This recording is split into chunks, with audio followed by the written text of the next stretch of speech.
Bonjour à toutes. Ça y est, il me semble Bonjour. qu'on est en direct. Comme d'habitude, donc moi, je suis ravie de vous retrouver en direct sur la page Facebook, de Rayonne. N'hésitez pas surtout, à nous faire un petit coucou pour nous montrer que vous êtes là. Et puis, j'en profite tout de suite avant qu'on rentre dans le vif du sujet pour vous dire, n'hésitez pas aussi à poser des questions en commentaire. Voilà, on répondra soit au fur et à mesure d'ailleurs, on verra soit au fur et à mesure, soit, à la fin effectivement, du sujet du jour. Voilà, mais du coup, n'hésitez pas à poser vos questions parce que Nathalie, comme moi, je pense, on aime bien que ce soit interactif. Oui. L'idée ouais, voilà, on est d'accord Nathalie. L'idée, c'est vraiment que, on puisse répondre à vos questions, qu'on puisse vous apporter des réponses, peut-être vous aiguiller dans la mesure du possible. C'est un peu le but de ces lives. Mais du coup, si vous avez des questions, n'hésitez pas à en profiter pour les poser. Voilà. Pour commencer, du coup, moi, je vais me présenter pour ceux qui ou celles et ceux qui ne me connaisseraient pas. Donc je suis Marie-Amélie Larcher, je suis psychologue clinicienne et je suis la fondatrice de Rayonne. Donc, j'ai 2 activités, une activité de psychothérapie en ligne ou en cabinet et un programme de coaching qui est vraiment dédié aux femmes, souvent aux mères, voilà, qui se sentent perdues, débordées, qui savent plus où est-ce qu'elles en sont et qui ont vraiment besoin de reprendre leur vie en main. Et donc je leur partage quelques outils, dans mes accompagnements. Voilà, donc ça c'est pour moi et aujourd'hui, je suis ravie de faire mon live avec Nathalie que je vais laisser se présenter. Je te laisse, Merci te beaucoup, présenter Maria. Nathalie. Oui. Donc moi, Nathalie Fagianelli, je suis thérapeute en aromathérapie, phytothérapie et naturopathe. Donc je suis installée en cabinet en région lilloise et je fais aussi de la visio. Et j'accompagne aussi plus particulièrement les femmes, alors de la puberté à la ménopause, pour les aider dans leur quotidien, meilleure hygiène de vie aussi. Et dès qu'il y a des déséquilibres hormonaux notamment, ça peut être des projets bébés aussi, l'accompagnement pendant la grossesse, pendant le postpartum et puis avec les tout petits aussi derrière. Voilà. Et aujourd'hui, on voulait vous parler d'un sujet qui concerne finalement beaucoup, beaucoup de monde, puisqu'on considère qu'à peu près une personne sur 5 qui connaîtra une dépression, un épisode de déprime dans sa vie. Alors, on l'appelle souvent la maladie du siècle et ça touche énormément de femmes, peut-être même parfois plus que d'hommes. Il y a aussi des raisons à ça, peut-être le fait que déjà il y a nos hormones qui viennent influencer. Alors on reverra que ça n'explique pas tout, mais que voilà, il y a des causes physiques et psychiques qui viennent s'y intégrer. Il y a aussi une grande charge mentale pour les femmes. C'est vrai qu'on a toujours besoin d'assurer partout, de devoir tout gérer, que ce soit son quotidien, sa vie professionnelle, souvent en parallèle, et voilà, de vouloir tout faire et d'avoir à gérer pas mal de choses. Donc l'objectif du live aujourd'hui, on voulait vous sensibiliser à cette thématique, faire aussi un petit peu les différences entre déprime, dépression, est-ce que c'est occasionnel, de manière chronique, vous permettre de repérer les symptômes un petit peu précurseurs et puis vous donner des premières clés d'accompagnement. Qu'est-ce qu'on peut faire? Voilà. Donc je vais laisser Marie-Amélie reprendre la parole et puis vous entrer dans le vif du sujet. Exactement, ouais, ouais. On va rentrer tout de suite dans le vif du sujet, en définissant bien ce qu'est la dépression. Parce qu'on s'aperçoit qu'en fait, on a une idée assez vague de ce que c'est. On a des petites idées, mais c'est souvent difficile de préciser les termes et je pense que pour, être bien accompagné, c'est bien aussi de comprendre à quoi ça correspond exactement. Du coup, pour ça, je vais vous donner les critères du DSM-4. Le DSM-4, c'est en gros la bible, de la psychiatrie, voilà, où sont, regroupées toutes les maladies psychiques et donc il y a des critères, des symptômes qui sont effectivement, qui définissent précisément ce qu'est la dépression. Il y en a plusieurs qui sont caractéristiques. Le premier, c'est ce qu'on appelle ça la profonde tristesse. Enfin, la personne ressent une profonde tristesse. Alors, il ne s'agit pas d'une tristesse, je dirais, normale. Et là, je veux bien insister, parce qu'il y a la tristesse normale quand on perd un être cher, par exemple. On perd quelqu'un ou quelqu'un qu'on a aimé, quelqu'un auquel on était attaché et donc c'est normal de ressentir de la tristesse. Dans la tristesse, hem, psychiatrique, enfin, qui est liée à la dépression, c'est un peu différent parce que la tristesse, elle a quelque chose de beaucoup plus pesant, de beaucoup plus anxieux et surtout, elle a quelque chose qui est, lié enfin, elle est ressentie de façon, très culpabilisante. Parce qu'en fait, on a le sentiment, en fait, d'avoir perdu quelque chose, mais là, à cause de soi ou à cause des autres. En fait, on se sent responsable de notre situation et on sent les autres responsables de notre situation. Donc il y a beaucoup de colère, il y a beaucoup de rage, il y a une espèce de oui, de rage intérieure qui est vraiment différente de la tristesse, quand on doit, voilà, quand on a été séparé de quelqu'un ou de quelque chose qui comptait beaucoup pour nous. Voilà, il y a cette dimension en plus culpabilisante et d'ailleurs on le voit parce que, le dépressif est souvent quelqu'un qui se fâche facilement et qui est très susceptible, qui est rarement de bonne humeur d'ailleurs. Parce que cette tristesse, elle est déjà profonde, comme je vous disais, teintée, de rage, de colère et elle envahit tout l'espace de sa vie. Un autre critère, c'est la rumination négative. Qu'est-ce qu'on appelle la rumination négative? C'est-à-dire que, il va avoir tout le temps les mêmes pensées en boucle, pensées négatives, pensées de culpabilité. Il va se dire que c'est de sa faute, qu'il est nul, qu'il y arrivera jamais et ça tourne en boucle et il a toujours ces pensées qui viennent l'envahir et souvent, il y a des répercussions justement sur le sommeil. Ça vient, il y a des troubles du sommeil qui sont importants. Ensuite, on a aussi ce qu'on appelle un profond désintérêt. C'est-à-dire qu'effectivement, il va se désintéresser de son couple, il va se désintéresser de son travail, il va se désintéresser de ses enfants. Il y a une distance qui va s'installer, un isolement qui va s'installer avec son environnement, avec les autres, avec toutes les activités aussi, il va montrer du désintérêt par rapport à toutes les activités qui pouvaient lui faire plaisir au départ. Et donc de petit à petit, en fait, ces centres d'intérêt vont se réduire de plus en plus et jusqu'aux, je dirais, aux activités les plus simples, comme par exemple le fait de manger. Et ce qui va faire que, il y a une perte d'appétit qui va arriver parce que les aliments n'auront plus les mêmes saveurs, les boissons n'auront plus les mêmes goûts et donc il y a même un dégoût du fait de manger, de se nourrir qui va s'installer et donc une perte d'appétit. Ensuite, il y a une profonde, fatigue, qui va s'installer également, qui va être, par exemple, c'est des personnes qui vont avoir du mal à se dans les activités les plus simples du quotidien, que ce soit le fait d'aller se doucher, que ce soit le fait de s'habiller, que ce soit le fait de se déplacer d'une pièce à l'autre. Voilà, tout ça va entraîner une profonde fatigue. Et puis, il y a une perte de concentration, mais je dirais ça, c'est vraiment des symptômes qui apparaissent, à cause du trouble du sommeil, problèmes d'alimentation et cetera. Effectivement, il y a une perte, il y a un trouble de la concentration qui s'installe. Après, ces symptômes-là, en fonction de leur nombre, en fonction de leur, durée dans le temps, on pourra dire que la dépression, elle sera plutôt légère, plutôt moyenne ou plutôt sévère et même dans les troubles sévères, il peut y avoir des idées suicidaires qui peuvent apparaître. Voilà, donc ça, c'est pour l'aspect, symptômes, je dirais, mais c'est pas une maladie qui va arriver du jour au lendemain. Voilà, il faut le savoir, c'est pas une maladie qui arrive du jour au lendemain.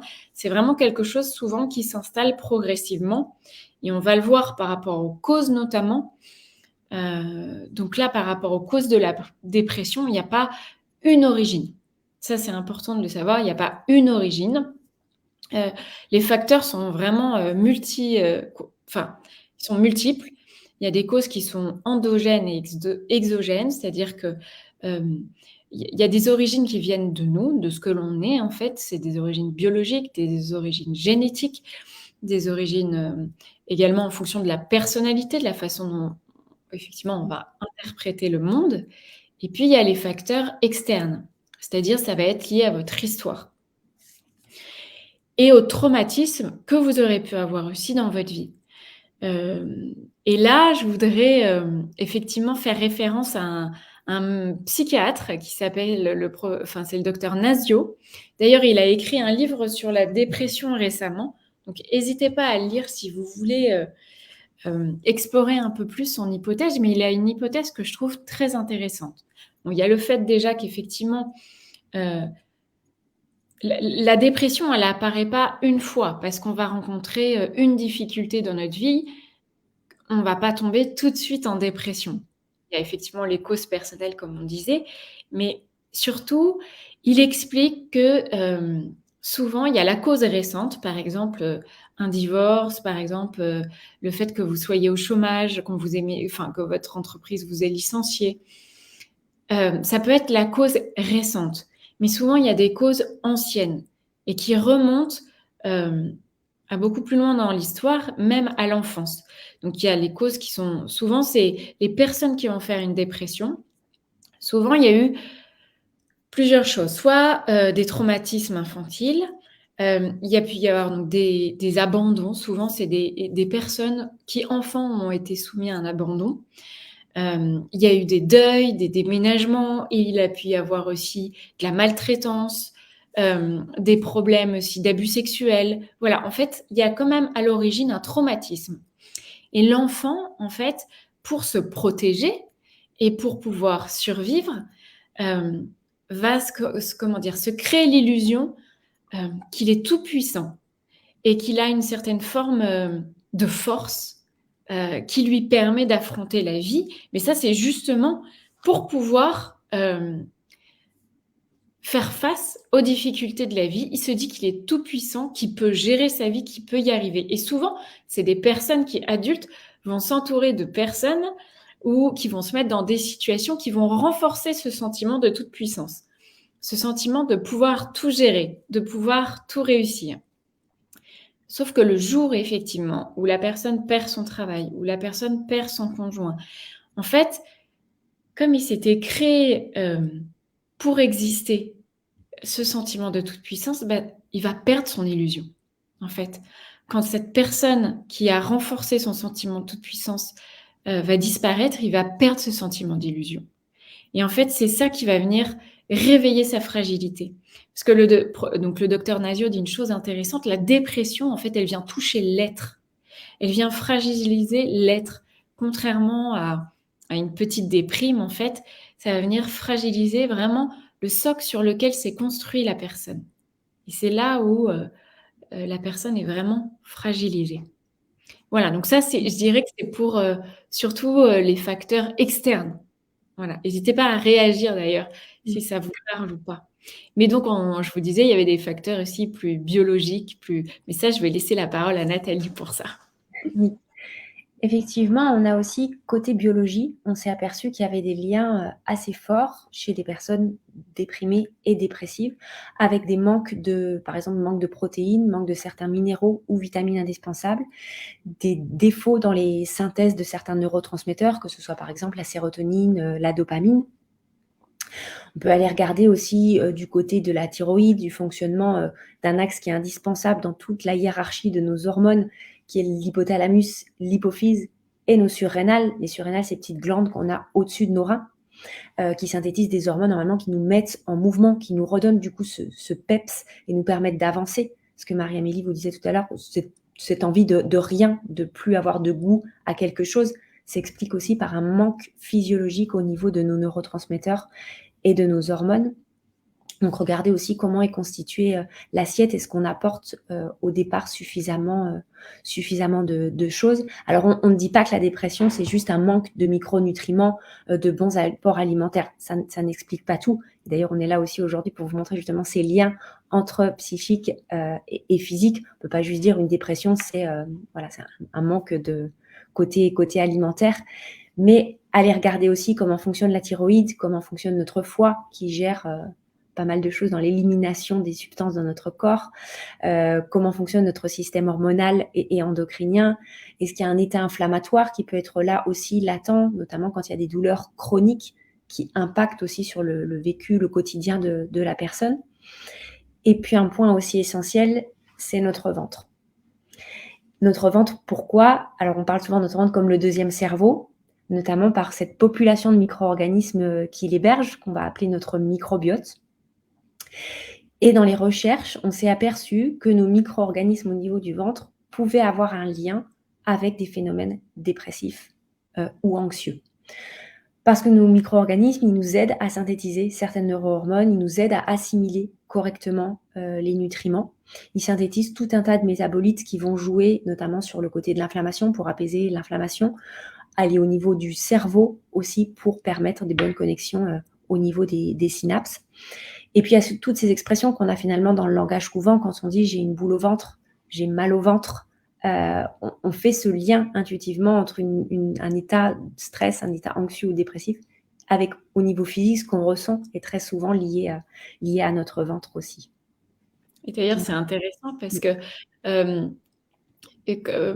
en fait, souvent la dépression quand, elle commence à arriver, parce que comme je vous disais, c'est pas subi, c'est vraiment quelque chose qui s'installe au fur et à mesure, et les premiers signes d'une dépression, ça va être des maux physiques, en fait. Ça va être des douleurs physiques, des douleurs au dos, des migraines, des mal de ventre, des suées, donc c'est vraiment le corps qui parle aussi, par rapport au psychisme aussi. C'est ça. Et savoir les écouter assez tôt, c'est vrai qu'on peut regarder dans la symbolique aussi de tout ce qui est un mal de dos, un torticolis, et qu'est-ce que ça veut nous dire aussi, le corps qui commence à s'exprimer et qui dit quelque chose, qui exprime une souffrance, et ne pas, voilà, pas laisser de côté ces douleurs-là et se dire que c'est rien, quoi. Ça peut être aussi des signes annonçateurs, d'en prendre conscience, quoi, effectivement, assez tôt. Mmh. Et là, je compléterai aussi ce que tu as dit, enfin compléterai, j'ai envie de dire aussi, parfois il y a certaines maladies qui peuvent, par les traitements justement en touchant, mais là c'est plus ton domaine, mais je trouve ça intéressant aussi, c'est que parfois on peut se sentir dépressif, mais c'est lié à une maladie biologique. Et là, on n'est pas dans de la dépression, c'est pas la dépression en tant que telle, c'est plutôt la maladie, Mmh. biologique à l'origine qui par, c'est pas mon domaine, mais par justement un manque d'hormones ou de neurotransmetteurs et cetera, qui va provoquer un état Mmh. dépressif. C'est Voilà. ça. Et ça, on peut le voir notamment, alors ça peut être traitement ou médicament pour rester là-dedans, ne serait-ce que la pilule contraceptive qui chez certaines personnes, parce qu'elle n'agit pas uniquement au niveau de notre système ovarien, en fait. Les hormones, on a des récepteurs aux hormones partout dans le corps, notamment au niveau nerveux aussi.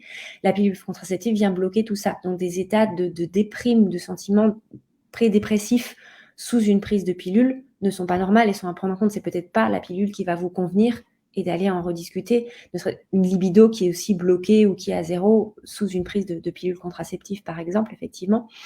Et ce qu'on appelle aussi le syndrome prémenstruel, voire dans des états où il y a vraiment une déprime très profonde, le trouble dysphorique prémenstruel, où là, on peut avoir cet état de déprime ou d'émotion vraiment exacerbée sur la phase juste avant les règles, alors qu'il s'explique au niveau physiologique aussi par peut-être des hormones qui ne sont pas équilibrées, un manque de progestérone assez souvent, trop d'œstrogènes sur cette phase-là, qui vont venir perturber plus généralement aussi au niveau émotionnel, au niveau psychique. Ouais.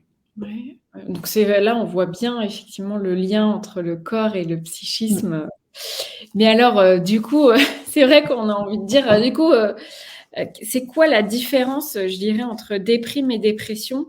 Hem, Moi, je dirais qu'il y a 2 choses, c'est que, effectivement, la dépression, c'est pas un petit coup de déprime, passager parce qu'il y a moins de lumière, parce qu'on a appris une mauvaise nouvelle, c'est vraiment, quelque chose qui va s'installer dans le temps, qui va durer dans le temps, et qui va impacter tous les domaines de la vie de la personne. Donc voilà, ça va vraiment toucher sa vie sociale, sa vie professionnelle, sa vie affective, donc de façon très large.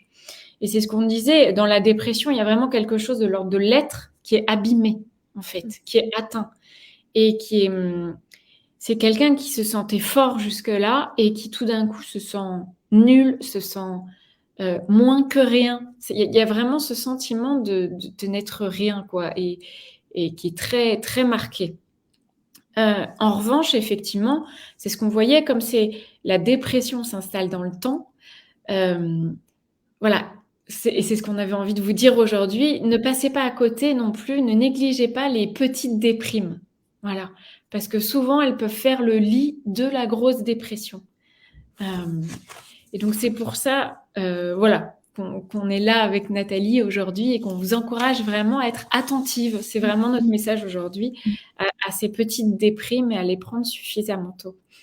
On voulait compléter aussi, maintenant qu'on a parlé de de la dépression en tant que maladie et qui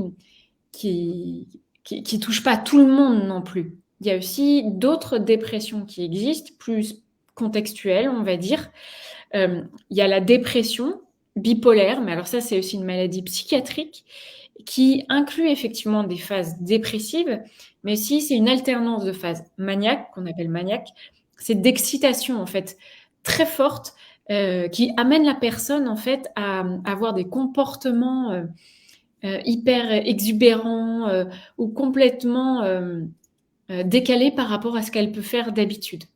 Donc ça, c'est la dépression bipolaire, c'est vraiment une alternance pardon, de phases d'abattement et d'excitation très forte. Mais c'est une maladie psychiatrique bien particulière. On a ce qu'on appelle aussi la dépression post-traumatique, mais ça, c'est vraiment lié à un traumatisme, à un choc important, type agression, type attentat, etc. On ne rentrera pas dans le détail là-dessus. On a ce qu'on appelle aussi la dépression du postpartum. Là, je pense que elle est liée effectivement à la maternité. Elle est liée au fait que quand on devient maman, effectivement, c'est un gros chamboulement. Là aussi, sur tous les plans de la vie de la femme, que ce soit dans sa vie de couple, que ce soit dans sa vie professionnelle, que ce soit dans son identité. Et du coup, alors, on va différencier le baby blues, qui est effectivement un moment de mal-être qui arrive souvent après la naissance, qui dure quelques semaines, mais qui ne s'installe pas dans le temps. Quand on parle de dépression postpartum, ça s'installe dans le temps. Ça arrive pas non plus tout de suite. Souvent, ça peut arriver dans l'année après la naissance. Et on est sur quelque chose de plus intense aussi, c'est-à-dire que ça s'installe dans le temps et on peut aller jusqu'à des idées suicidaires, voire le lien entre la mère et le bébé peut ne pas s'installer au moment de la naissance. Donc là, c'est vraiment des signes spécifiques à cette dépression. Voilà. Et je crois que Nathalie, tu connais des associations pour cette problématique qui demande vraiment que la mère soit accompagnée, effectivement. C'est encore un sujet qui est assez tabou où en fait il y a beaucoup de femmes on ne décèle pas suffisamment tôt qu'elles sont en train de faire une dépression du postpartum aussi. On les minimise. C'est vrai qu'on s'intéresse beaucoup souvent au bébé et pas à la jeune maman et à tout ce qu'elle traverse et ce qui a été bouleversé aussi dans son corps, dans sa vie, comme tu l'as dit. Il y a des associations qui essayent de plus en plus d'en parler, de laisser un espace ouvert pour des femmes qui auraient besoin d'échanger, de discuter. C'est les associations Maman Blues, par exemple, le compte Instagram Mal de Mère, qui interviennent beaucoup sur ces sujets et qui essayent de diffuser, d'en parler. Il y a un livre qui est sorti justement par la créatrice du compte Mal de Mère très, très récemment. Il y a aussi tous les livres d'Anna Roy, la sage-femme. Donc, il y en a un tout dernier là qui est sorti sur le postpartum, dure 3 ans. Alors, pas uniquement sur la dépression du postpartum, mais sur le postpartum en général et tout ce que ça vient bouleverser aussi au niveau psychologique. Ouais. Mais du coup, et c'est vrai que la femme, que ce soit au moment de la grossesse ou après la naissance, il y a quand même une sorte de, je dirais, de vulnérabilité psychique qui est très créative, mais qui est aussi pour laquelle il faut quand même faire attention, voilà, vis-à-vis de soi, se ménager. Et du coup, c'est pour ça que c'est bien de se renseigner aussi pour les mamans qui se sentiraient un peu plus fragiles. Dites-vous que c'est normal et n'hésitez pas à aller vous renseigner et à contacter effectivement des personnes qui peuvent vous aider. Oui. Un peu dans la même lignée, j'ai envie de parler du burn-out maternel ou parental aussi. Voilà. Alors, le burn-out, d'une façon générale, certains veulent le différencier de la dépression. Je ne suis pas sûre que ce soit si catégorique que ça. Parce que, effectivement, même si souvent le burn-out est caractérisé par un sentiment d'épuisement, de fatigue excessive, de pression, de stress, tout ça,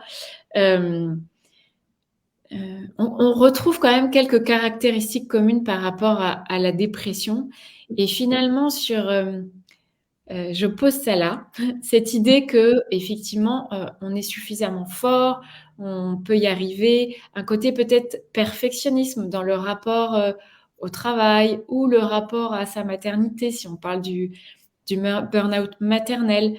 Voilà, il y a quelque chose là-dedans. Donc c'est pareil, le burn-out maternel, je pense qu'il y a plusieurs causes. Voilà, on va pas faire un sujet là-dessus en particulier, mais il y a plusieurs facteurs d'ailleurs, comme dans la dépression, qui viennent s'expliquer. Il y a beaucoup d'épuisement et surtout, ça peut arriver. Anna Roy, dont tu parlais tout à l'heure, Nathalie, parle d'un postpartum qui dure 3 ans. Et c'est pareil, le burn-out parental ou maternel, euh, il peut arriver bien plus tard, quoi. C'est pas quelque chose qui existe uniquement quand les enfants sont en bas âge ou après la naissance. Ça peut arriver bien plus tard parce qu'il y a une espèce de fatigue chronique qui s'est installée. Et, euh, et donc voilà. C'était sûr. C'est ça, peut-être ajouter, dès qu'on va aussi parler de burn-out, c'est vrai que c'est souvent, on s'en aperçoit quand c'est trop tard. En fait, quand même déjà après, au niveau physiologique, il y a des choses qui ont été cassées, qui ne se font plus du tout en termes de synthèse des neurotransmetteurs, par exemple. Donc c'est vrai que déceler un peu les signes assez tôt et essayer ça va être lâcher prise souvent, d'essayer ce que les personnes n'arrivent pas forcément à faire. D'ailleurs, quand on est en burn-out, dans des conditions de travail, souvent on arrête et on lâche tout au dernier moment quand on n'en peut plus parce qu'on n'a pas réussi à s'écouter assez tôt ou à déceler les signes qui faisaient que non, ça va pas, que là je me sens pas bien, ça ne va pas, il faut que j'en parle, il faut que je fasse quelque chose. Et en fait, on laisse la roue tourner, le cercle, et on rentre petit à petit dans un cercle vicieux où on va toucher le fond parfois. Ouais. Et c'est ce que tu disais d'ailleurs quand on parlait de signes. Quand on parle de signes notamment, on en revient à la discussion qu'on avait au début, justement sur les signes physiques. Et Mm. je pense que le corps peut être un bon indicateur.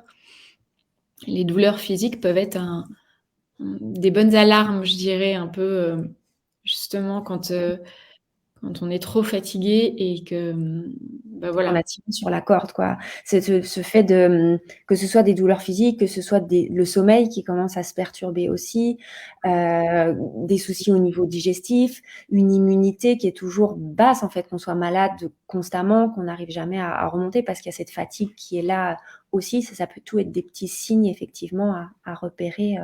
Pour la femme, ça peut être aussi au niveau des chamboulements du cycle hormonal, voire ce qu'on appelle une aménorrhée, une absence de règles aussi qui se met en place.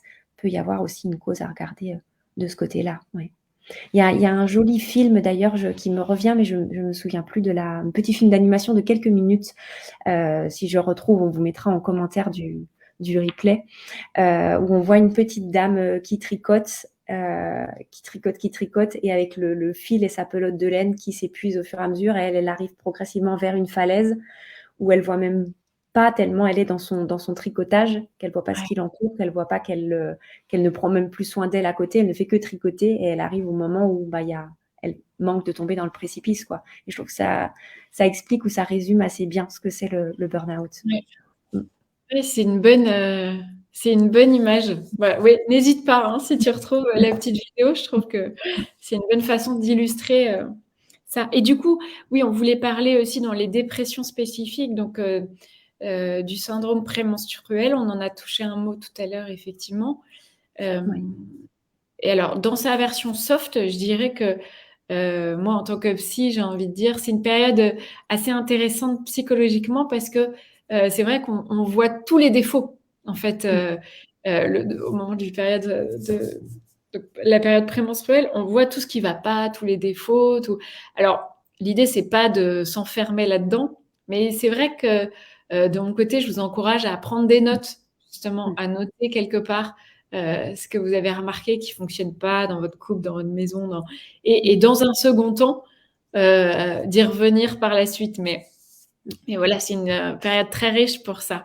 Mais Ouais. effectivement, à l'excès, tu le disais, Nathalie, ça peut induire des vrais syndromes dépressifs lourds à porter. C'est ça. très compliqué à vivre, une période qu'on redoute beaucoup. C'est vrai qu'au départ, physiologiquement, quand on arrive un petit peu et qu'on s'écoute, qu'on arrive à comprendre comment fonctionne le cycle, sur la première phase qu'on appelle la phase folliculaire, donc après les règles, on va avoir un regain d'énergie. C'est les œstrogènes qui nous permettent ça. Cet élan de vie où on se sent bien, on a envie de sortir, même on se sent plus belle ou plus féminine, voire pour certaines femmes, envie de faire plein de choses. Et puis une fois que l'ovulation est passée, là, c'est une autre hormone qui va prendre le relais et qui, elle, est normalement beaucoup plus relaxante, beaucoup plus apaisante, qui va aussi nous demander d'être un petit peu plus tournée vers nous, ce besoin de cocooning, de câlin, de trop chaud, pas forcément envie de sortir et d'aller voir les autres. Donc, on a ces deux phases avec ces énergies qui s'alternent et qui s'opposent. Et dans des états assez extrêmes, quand justement, au niveau hormonal, ça peut être déjà perturbé, soit en excès, soit avec des carences, on peut aller dans des vrais états dépressifs, avec des idées noires, être tout le temps à fleur de peau, très irritable, et qui peuvent être accentués aussi par notre mode de vie aussi actuel, notre alimentation qui n'est pas forcément adaptée et qui vient perturber aussi la bonne mécanique, en tout cas, de nos hormones. Merci Nathalie. Donc en fait, la question qu'on se pose toutes, c'est est-ce que tout le monde est voué, parce qu'on disait au début de notre échange justement, une personne sur 5 connaîtra un épisode dépressif.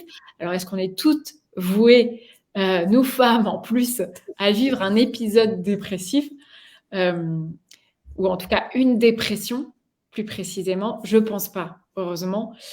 Comme on le disait, il y a quand même plusieurs facteurs pour vivre une dépression en tant que telle, la maladie de la dépression. Tout le monde ne fera pas une dépression. Il faut quand même des causes, je pense. Il y a une fragilité psychique à la base liée à l'histoire. Il y a un vrai traumatisme.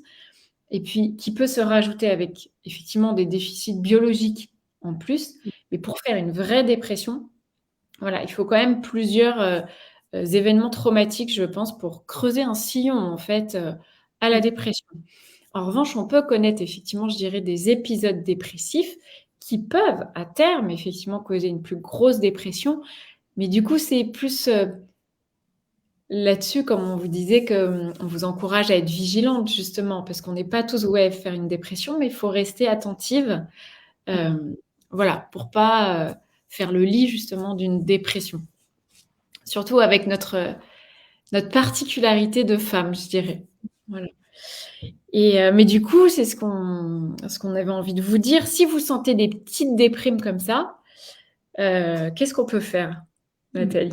Qu'est-ce qu'on peut faire? C'est ça. Déjà, réapprendre, qu'est-ce qu'on peut faire? C'est ça. Déjà, réapprendre, je pense, à s'écouter, à, à ne pas être toujours dans le faire, mais être dans l'être aussi, à retrouver ce côté, je prends soin de moi, je me pose, je prends même un moment, des fois, pour ne rien faire. C'est vrai qu'on est dans des sociétés aussi où on aime être tout le temps en train de faire quelque chose et on a culpabilisé aussi le fait de s'ennuyer ou de prendre soin de soi, alors que c'est pas du tout égoïste, c'est aussi nécessaire, en fait, de prendre du temps sur soi, d'avoir le temps de se poser et d'être là effectivement pour soi. Ça peut être de consulter aussi quand on en ressent le besoin, d'aller se confier. C'est encore souvent assez vu comme un tabou de pouvoir aller voir, ne serait-ce que Marie-Amélie en tant que psychologue par exemple, d'aller chercher de l'aide auprès de professionnels qui peuvent vous aider. Peut-être que tu peux en dire, si tu veux dire un petit peu plus sur ton... Oui, oui, oui, moi je conseille de toute façon. En fait, c'est quand on sent qu'on est submergé par les idées noires, quand on est submergé par la fatigue, et une fatigue dont on s'aperçoit qu'on n'arrive pas à en sortir, même quand on se repose, même quand on a l'impression de dormir suffisamment. Il y a une espèce de fatigue chronique, une fatigue latente en fait. Donc consulter effectivement un naturopathe, je pense que ça me paraît très important, et aller consulter une psychologue pour prendre du recul. Et parce que, comme je vous le disais, la dépression, il y a dans le phénomène de la dépression, on se sent forte, on sent qu'on peut battre toutes les difficultés, on sent que on va y arriver. Et il y a presque une forme de, comme dans le burn-out, une forme de perfectionnisme en fait. On cherche, on se donne l'illusion qu'on peut tout parce que c'est difficile pour nous d'accepter la vulnérabilité, d'accepter d'être vulnérable, d'accepter d'avoir besoin d'aide en fait. Et le problème, c'est que quand on lève pas un peu le pied, je dirais, sur le perfectionnisme, quand on se lâche pas un peu la grappe, Mmh. et ben, ça fait le lit de la dépression. Voilà. Et du coup, moi, je conseille vraiment quand, il y a des idées noires qui commencent à arriver, bah, hésitez pas à aller consulter un psychologue ou un autre thérapeute en qui vous avez confiance. Mmh. C'est pas obligé d'être très long, vous êtes pas obligé de faire une, psychanalyse qui va durer 4 ans.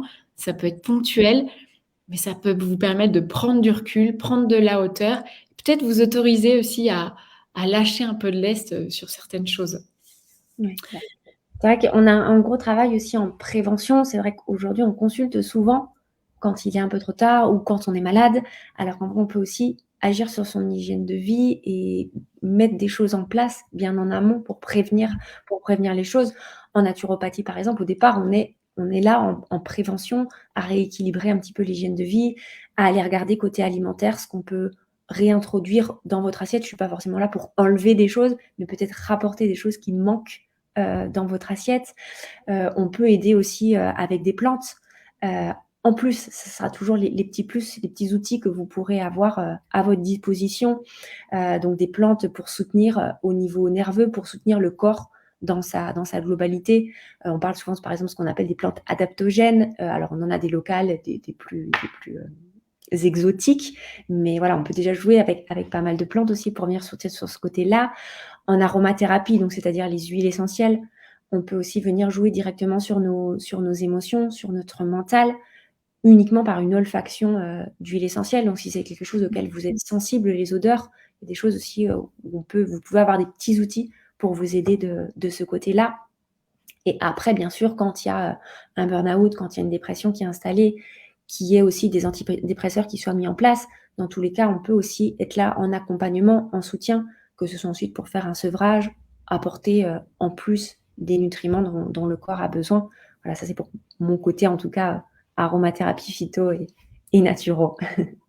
Mais tu dis quelque chose d'intéressant aussi, Nathalie, tu parles des antidépresseurs Mm, et effectivement, je pense que c'est important d'en parler parce que je rencontre, beaucoup de femmes, en fait, qui ont un avis très négatif sur les antidépresseurs.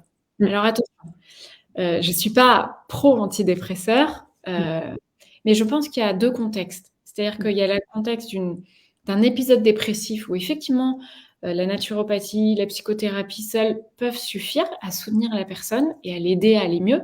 mm, En revanche, dans le cas d'une dépression, qu'elle soit moyenne même, voire, et sévère certainement, l'usage des antidépresseurs me semble indispensable, en fait.